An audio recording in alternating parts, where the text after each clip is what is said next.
Engineer 775 here. Oh, one of my favorite things is tomatoes. And this is the first year that we've grown the San Marzano Italian plum tomato.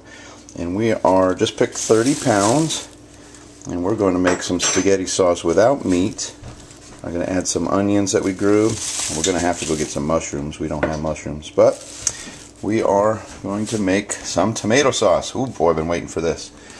First step in the process is what Sarah's doing is just putting the tomatoes in boiling water until the skin just splits, because we got to take the skins off and we got to core them. And then over here, what are we doing, Elijah? What are we doing? We're peeling the tomatoes, put them in cold water, and then we proceed to peel the tomato. And then we quarter the tomatoes and get them ready to cook and make the sauce. And then I'm going to break out the gasifier and we're going to put it on the...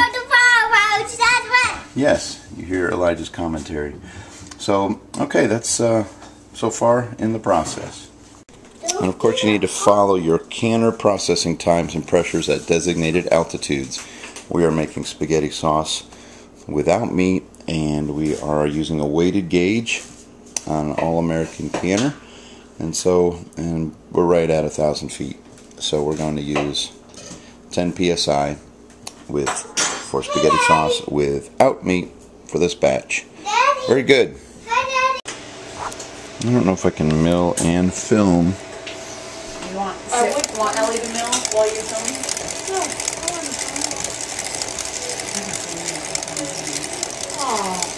Here we are, camera and chin. Dropping. Oh, that's not good. Alright, we gotta mill the... Here we are, cooking the sauce down. And the first batch that's been milled is ready to go. Oh, this is good stuff. And then the last batch to be cooked. So we're doing well. We're doing well. Look forward to this. Just a little bit.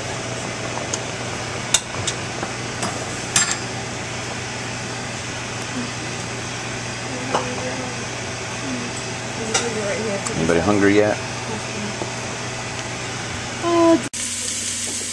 Alright, the next step is to saute some vegetables, onions, mushrooms, peppers, or parsley, and we're going to add it to the sauce.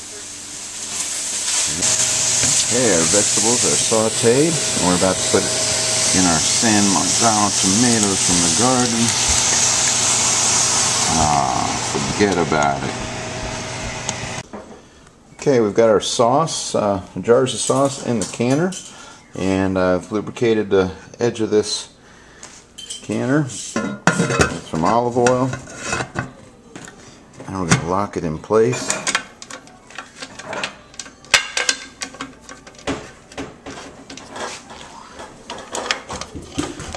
And then we'll be setting it on the gasifier. Okay, we got our wood gas camp stove cranking away here, and we're going to set the canner on here,